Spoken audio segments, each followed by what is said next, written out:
ఆయన సీనియర్ రాజకీయ నాయకుడే. టీడీపీ హయాంలో అయితే జిల్లా రాజకీయాల్లో ఆయన హవా సాగింది. ఆ తర్వాత రాష్ట్రంలో సీన్ మారిపోయింది. టీడీపీ మాయమైపోయింది. అంతే, ఆయన కూడా సైలెంట్ అయిపోయారు. తర్వాత పార్టీ మారిపోయారు. ఎన్నికల్లో పోటీ చేద్దామనుకుంటే ఏదో ఒక అడ్డంకి ఈసారి ఈటల రూపంలో ఎదురైంది. మరి ఆయన ఏం చేయబోతున్నారు? తాడోపేడో తేల్చుకుంటారా? ఇంతకీ ఆ సీనియర్ నాయకుడు ఎవరు?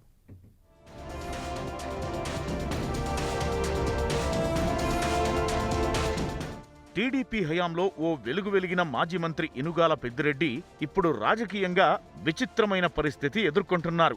హుజూరాబాద్ ఉప ఎన్నిక ఆయన రాజకీయ భవిష్యత్తుకు కీలకంగా మారనుంది. ప్రతిసారి ఎన్నికల్లో పోటీ చేయడానికి ఆసక్తి చూపుతున్నా చివరికి నిరాశే మిగులుతుందనేది ఆయన మాటల్లో స్పష్టమవుతోంది. ఇప్పుడు కూడా హుజూరాబాద్ నుంచి బీజేపీ తరఫున పోటీ చేయాలని భావించారు. కాకపోతే ఈసారి ఈటల రాజేందర్ రూపంలో ఆయనకు అడ్డంకి ఏర్పడింది. ఈటల తాజాగా బీజేపీలో చేరడంతో పెద్దిరెడ్డి ఆశలపై నీళ్లు చెల్లినట్టయింది.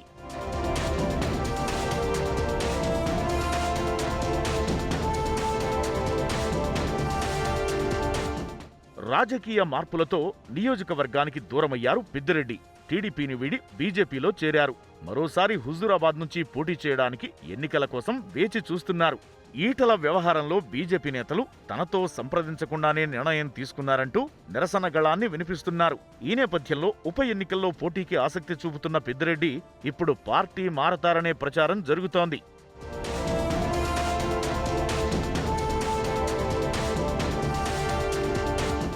పెద్దిరెడ్డి హుజూరాబాద్లో పర్యటించడం చర్చనీయాంశమైంది. ఇటీవల మరణించిన తన దగ్గరి మిత్రుల కుటుంబాలను పరామర్శించారు. అనంతరం ఆయన అనుచరులు సన్నిహితులతో సమావేశం నిర్వహించారు. ఈటలకు సహకరించేది లేదని ఓపెన్ గా చెప్పిన పెద్దిరెడ్డి ఎన్నికల ప్రచారానికి సైతం ఇష్టపడడం లేదు. సీనియర్ నాయకుడైన తనతో ఇంతవరకు ఈటల మాట్లాడలేదని, ఆయన కోసం ప్రచారం చేయాల్సిన అవసరం తనకు లేదని తేల్చి చెబుతున్నారు. ఇక బీజేపీ నాయకత్వం తనకు అన్యాయం చేసిందనే భావనలో ఉన్న పెద్దిరెడ్డి ఆ పార్టీకి రెబెల్ గా మారే అవకాశముంది. ఇక్కడికి 14లో పోటీ చేద్దాం అనుకున్నా. కారణాలు ఏమైనప్పుడు కూడా అవకాశం రాలేదు. 18లో అనుకున్నాను. సరే, మా పార్టీ ఇక్కడ పోటీ చేయడానికి అవకాశం లేకుండా కాంగ్రెస్తో అలయన్స్ వల్ల నేను పోటీ చేయలేదు. సరే, పోటీ చేసే అవకాశం వస్తే, ఈ ప్రజలకు సేవ చేసే భాగ్యం ఉంటే తప్పకుండా చేస్తాం. భారతీయ జనతా పార్టీ బలోపేతం అయిందంటే ఎవరు కాదండి. కనుక వ్యక్తులు రావడాన్ని అందరూ స్వాగతిస్తారు. దాంట్లో ఎవరికి కూడా సెకండ్ ఒపీనియన్ లేదు. కనుక హైకమాండ్ ఎవరిని పోటీ చేయాలని నిర్ణయిస్తే ఆ ఎన్నికల సమయం వచ్చినప్పుడు వాళ్ళు పోటీ చేస్తారు. పోటీ చేయని వ్యక్తులందరూ కూడా ఇంకొక రకంగా ఉపయోగపడతారు. హుజూరాబాద్లో సామాజిక సమీకరణాలను అంచనా వేస్తే బీసీ, రెడ్డి సామాజిక వర్గాలు బలమైన ఓటు బ్యాంకుగా ఉన్నాయి. ఆ ఓటు బ్యాంకు మద్దతు ఉన్నవారికే విజయావకాశాలు ఎక్కువ. ఇక్కడ రెడ్డి ఓట్లు కీలకంగా మారనున్న పరిస్థితుల్లో పెద్దిరెడ్డి రంగంలోకి దిగి తన సామాజిక వర్గ ఓట్లు మరొకరి ఖాతాలో పడకుండా చూసే పరిస్థితి ఉంది. ఈటల బీసీ నేత కావడంతో రెడ్డి ఓట్లు గంపగుత్తగా పెద్దిరెడ్డికి కలిసి వస్తాయనే అంచనా ఉంది. అందుకే టీఆర్ఎస్ లో చేరి పెద్దిరెడ్డి పోటీ చేస్తారనే ప్రచారం జరుగుతున్నా ఇంకా స్పష్టత రాలేదు.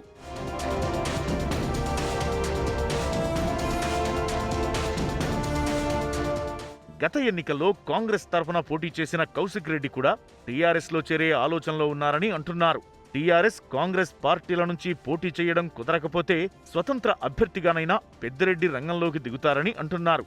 ఈ ఎన్నికలే ఆయన రాజకీయ భవిష్యత్తుకు కీలకంగా మారనున్నాయి. మరి పెద్దిరెడ్డి చివరకు రాజీ పడతారో, రంగంలోకి దిగి తాడోపేడో తేల్చుకుంటారో చూడాలి. రాష్ట్ర రాజకీయాల్లో ఇప్పుడు హాట్ టాపిక్ ఏంటంటే కల్వకుంట్ల కవిత చేసిన కామెంట్సే. ఆమె మనసులోని ఉద్దేశం ఎవరికీ అంతు చిక్కకపోయినా ఎవరికి తోచినట్టుగా వారు అంచనాలు, లెక్కలు వేసేసుకుంటున్నారు. అసలు ఏమేమి జరిగే అవకాశాలు ఉన్నాయన్న ఆలోచనలతో నేతలంతా బుర్రలకు పదును పెడుతున్నారు.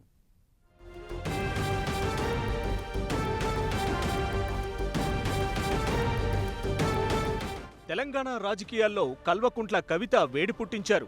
తన హాట్ కామెంట్స్ తో మరోసారి రాష్ట్రంలో చర్చనీయాంశమయ్యారు. జగిత్యాల్లో కవిత చేసిన వ్యాఖ్యలపై ఇప్పుడు రాజకీయంగా పెద్ద ఎత్తున చర్చ నడుస్తోంది.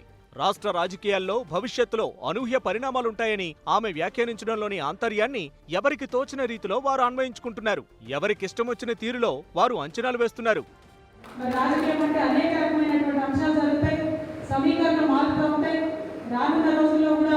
ఇంట్రెస్టింగ్ విషయాలు జరగబోతా ఉన్నాయి. మరి ఏది ఎట్లా జరిగినా కూడా ఇవాళ రాష్ట్రంలో టీఆర్ఎస్ పార్టీ ఒక ఎదురులేని బలీయమైనటువంటి శక్తిగా ప్రజలందరి ఆశీస్సులతో కొనసాగుతుంది. జాతీయ రాష్ట్ర రాజకీయాలపై అవగాహన ఉన్న కవిత భవిష్యత్ రాజకీయాలపై తన అభిప్రాయాన్ని వెల్లడించడం రాజకీయ వర్గాల్లో చర్చనీయాంశంగా మారాయి. జగిత్యాల నుంచి ఢిల్లీ వరకు ఎలాంటి మార్పులైనా ఉండే అవకాశం ఉందనే చర్చ మొదలైంది. టీటీడీపీ అధ్యక్షులు ఎల్ రమణ టీఆర్ఎస్ లో చేరడం దాదాపు ఖాయమేనన్న ప్రచారం జరుగుతున్న నేపథ్యంలో ఆయన్నుద్దేశించి కవిత వ్యాఖ్యలు చేశారా లేక ఇంకేమైనా ఉందా అనే డిస్కషన్ జరుగుతోంది. ఆయన చేరితే రాష్ట్రంలో టీడీపీ దుకాణం క్లోజ్ అయినట్టే.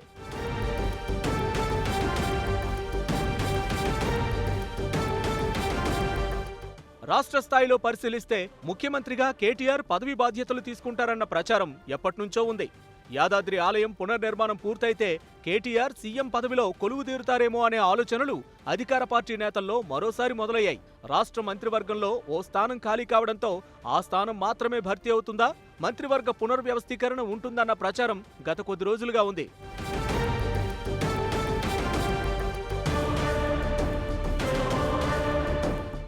ఈటెల స్థానాన్ని భర్తీ చేయడంతో పాటు మరికొంతమందికి ఉద్వాసన తప్పదన్న గుసగుసలు పార్టీలో వినిపిస్తున్నాయి. ఇదే జరిగితే ఎమ్మెల్సీ కవితను కూడా కేబినెట్లోకి తీసుకుంటారా అన్న వాదన మొదలైంది. కేంద్ర ప్రభుత్వంపై అప్పుడప్పుడు ఆగ్రహం వ్యక్తం చేస్తున్న గులాబీ దళం భవిష్యత్తులో కేంద్ర ప్రభుత్వంతో దగ్గరయ్యే అవకాశాలు లేకపోలేదన్న వాదన ఉంది. అయితే ఫెడరల్ ఫ్రంట్ పేరుతో సీఎం కేసీఆర్ మరోసారి జాతీయ పార్టీలకు వ్యతిరేకంగా ప్రాంతీయ పార్టీల మద్దతు కూడగట్టేందుకు సిద్ధమవుతారనే అంచనాలు కూడా కవిత వ్యాఖ్యల తరువాత జోరందుకున్నాయి. మరి కల్వకుంట్ల కవిత ఏ ఉద్దేశంతో ఆ వ్యాఖ్యలు చేశారన్నది స్పష్టంగా ఎవరికీ అంతుచెక్కడం లేదు. దీంతో ఎవరికి తోచిన విధంగా వారు ఊహాగానాలు చేస్తున్నారు. ఏపీ శాసన మండలి చైర్మన్ పదవి విషయంలో జగన్ కీలక నిర్ణయం తీసుకున్నారా? ఈసారి ఆ పోస్టు ఎస్సీ సామాజిక వర్గానికి కేటాయించనున్నారా? మొదట్లో బీసీకి, ఆ తర్వాత మైనారిటీకి ఇస్తారని టాక్ నడిచింది. అయితే తాజాగా ఎస్సీలకు ఫిక్స్ అయిందనే ప్రచారం. ఒకవేళ అదే నిజమైతే ఎవరికి దక్కబోతోంది?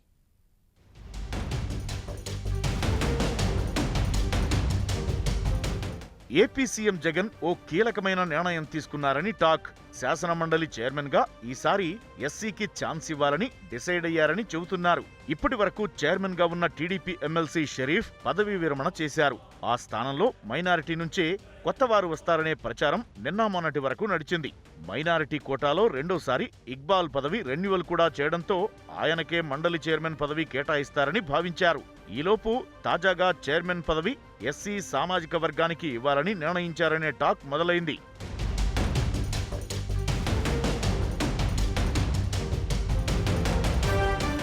ఇప్పటికే అసెంబ్లీ స్పీకర్ పదవి బీసీ వర్గానికి చెందిన తమ్మినేనికి ఇచ్చినందున మండలి చైర్మన్ పదవి ఎస్సీ వర్గానికి ఇవ్వాలనే నిర్ణయానికి జగన్ వచ్చినట్టు తెలుస్తోంది. మండలి డిప్యూటీ చైర్మన్ గా మైనారిటీకి ఛాన్స్ ఇస్తారంటున్నారు వైసీపీ నేతలు. ఎస్సీ కోటాలో పాతవారికి కాకుండా తాజాగా గవర్నర్ కోటాలో ఎమ్మెల్సీగా నామినేట్ అయిన మోసేన్ రాజుకు ఛాన్స్ ఇస్తారంటూ పార్టీలో చర్చ జరుగుతోంది.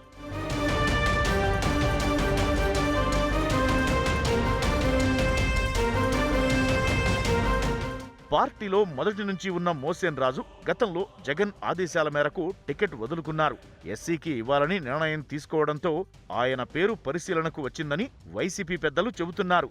జగన్ ఎప్పుడు ఎలాంటి నిర్ణయం తీసుకుంటారో, ఎవరికి అవకాశాలు ఇస్తారో చివరి వరకు కూడా తెలియదు. ఈ నేపథ్యంలో మోసేన్ రాజుకి పదవి దక్కుతుందో లేదో చూడాలి.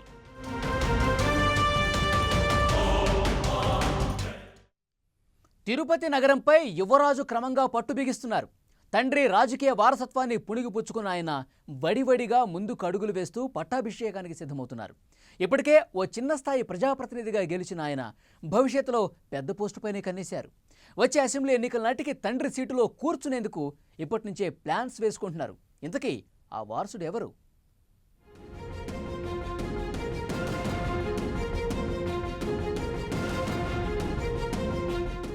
రాజకీయాల్లో భూమన కరుణాకర్ రెడ్డి అంటే అందరికీ సుపరిచితమే. రెండోసారి తిరుపతి ఎమ్మెల్యేగా కొనసాగుతున్నారాయన. దివంగత సీఎం వైఎస్ఆర్ హయాంలో రాష్ట్రంలో ఓ వెలుగు వెలిగిన భూమన ఇప్పుడు జగన్ సీఎం అయ్యాక ఆ స్థాయిలో దూకుడు చూపలేకపోతున్నారు. కారణాలు ఏవైనా రాజకీయంగా నెమ్మదించారు.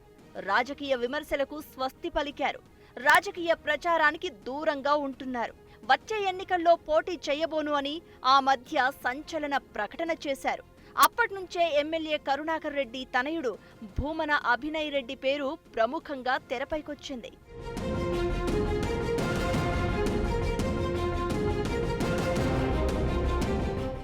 నిజానికి అభినయ్ రెడ్డి గడిచిన 10 ఏళ్లుగా తండ్రికి రాజకీయంగా చేదోడువాదోడుగా ఉంటున్నారు. చిన్న వయసు నుంచే సొంత అనుచర గణాన్ని ఏర్పాటు చేసుకుంటూ వస్తున్నారు. తిరుపతి నగరంలోని ప్రతి వార్డులో సొంత మనుషులు ఉండేలా ప్లాన్ చేస్తున్నారు. మొన్నటి తిరుపతి కార్పొరేషన్ ఎన్నికల్లో అభినయ్ రెడ్డి కార్పొరేటర్గా ఏకగ్రీవమయ్యారు. రాజకీయంగా ఆయనకు ఇదే తొలి పదవి. తిరుపతి మేయర్ పదవి మహిళకు కేటాయించడంతో ఆయనకు అవకాశం లేకుండా పోయింది.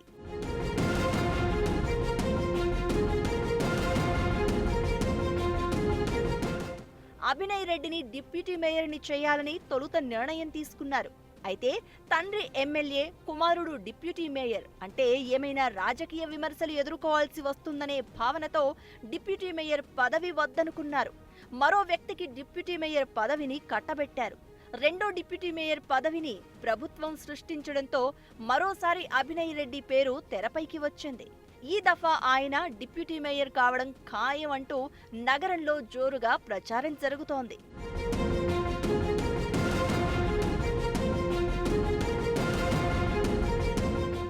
తనయుడిని ఎమ్మెల్యే పదవిలో కూర్చోబెట్టడం కరుణాకర్ రెడ్డి కలగా చెబుతారు. ఈ నేపథ్యంలోనే అభినయ్ రెడ్డి మొన్న కార్పొరేటర్, రేపు డిప్యూటీ మేయర్ అన్ని అనుకూలిస్తే వచ్చే అసెంబ్లీ ఎన్నికల్లో తాను తప్పుకుని కుమారుడిని బరిలో నిలపాలన్నది కరుణాకర్ రెడ్డి ఆలోచన. అభినయ్ను ఆ దిశగానే భూమన తీర్చిదిద్దుతున్నారు. ముఖ్యమైన కార్యక్రమాలకు తండ్రి కొడుకులు హాజరవుతున్నారు. సీఎం, మంత్రులను కలిసే సమయంలోనూ తండ్రితో కలిసి ముందుంటున్నారు అభినయ్. పార్టీ కార్యక్రమాల్లోనూ చురుకుగా ఉంటున్నారు.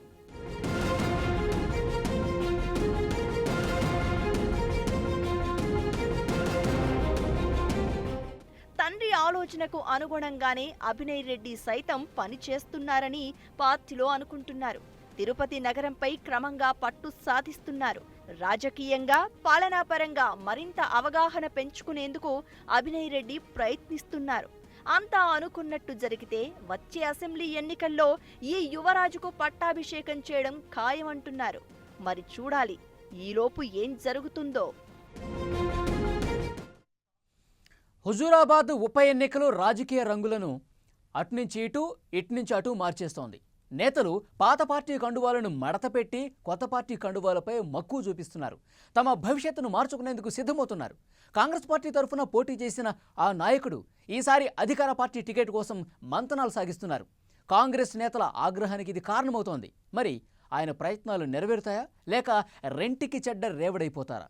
ఇంతకీ ఆ నాయకుడు ఎవరు?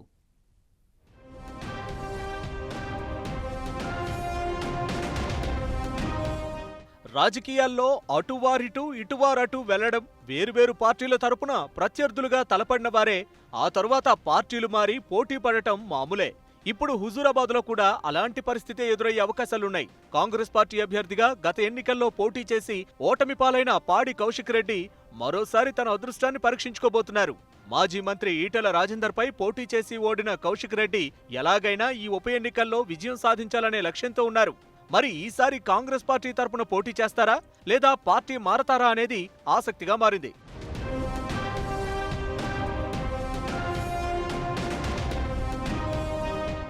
మరోసారి ఓటమిని చవిచూడాల్సి వస్తుందని భావిస్తున్నారో ఏమో కానీ ఒక్క ఛాన్స్ ఇవ్వాలంటూ టీఆర్ఎస్ నేతల చుట్టూ తిరుగుతున్నారని పొలిటికల్ సర్కిల్లో జోరుగా ప్రచారం జరుగుతోంది. కౌశిక్ రెడ్డి మాత్రం అదంతా తప్పుడు ప్రచారంగా కొట్టిపారేస్తున్నారు.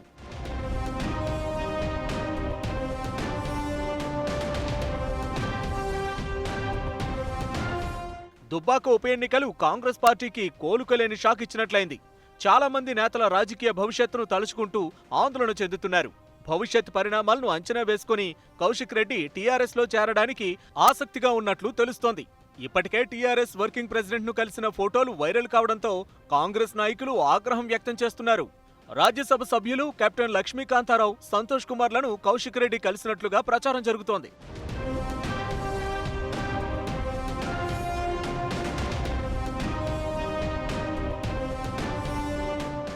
కాంగ్రెస్ లో ఉంటూ టీఆర్ఎస్ ఏజెంట్ గా పనిచేస్తున్నావంటూ కరీంనగర్ జిల్లా కాంగ్రెస్ నేతలు ఫైర్ అవుతూ కౌశిక్ ను పార్టీ నుండి సస్పెండ్ చేయాలని అధిష్టానాన్ని డిమాండ్ చేస్తున్నారు. టీఆర్ఎస్ నేతల చుట్టూ తిరుగుతున్నా కాంగ్రెస్ అధిష్టానం పట్టించుకోవడం లేదని విమర్శిస్తున్నారు. టీపీసీసీ చీఫ్ ఉత్తమ్ కుమార్ రెడ్డి బంధువైనందునే కౌశిక్ ను మందలించడానికి కాంగ్రెస్ నేతలు సాహసం చేయడం లేదనే టాక్ ఉంది. ఆయన్ను పార్టీ నుంచి సస్పెండ్ చేయడం లేదని మాజీ మంత్రి ఎమ్మెల్సీ జీవన్ రెడ్డి ఆగ్రహంగా ఉన్నారు.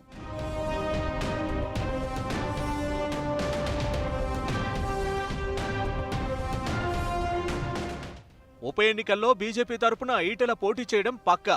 ఇంకా టీఆర్ఎస్ అభ్యర్థి ఎవరనేది డిసైడ్ కాకపోవడంతో చాలా మంది ఆశావహులు అధిష్టానం వద్ద ఒక్క ఛాన్స్ అంటూ క్యూ కడుతున్నారు. నియోజకవర్గంలో టీఆర్ఎస్ బలంగా ఉండటంతో పాటుగా సంక్షేమ పథకాలు, కేసీఆర్ బొమ్మ తమను గెలిపిస్తుందనే ధీమా చాలా మంది నేతల్లో ఉంది. దీంతో ఎవరి ప్రయత్నాలు వారు చేస్తున్నారు. అదే దారిలో కాంగ్రెస్ నుంచి కౌశిక్ రెడ్డి సైతం టీఆర్ఎస్ లో చేరి ఎమ్మెల్యేగా విజయం సాధించవచ్చనే ఆశతో ఉన్నారు. కాంగ్రెస్ టికెట్ ఎలాగో తనకే ఇస్తారనే ధీమాతోనే టీఆర్ఎస్ టికెట్ కోసం శాయశక్తులా ప్రయత్నాలు చేస్తున్నారనేది పొలిటికల్ టాక్.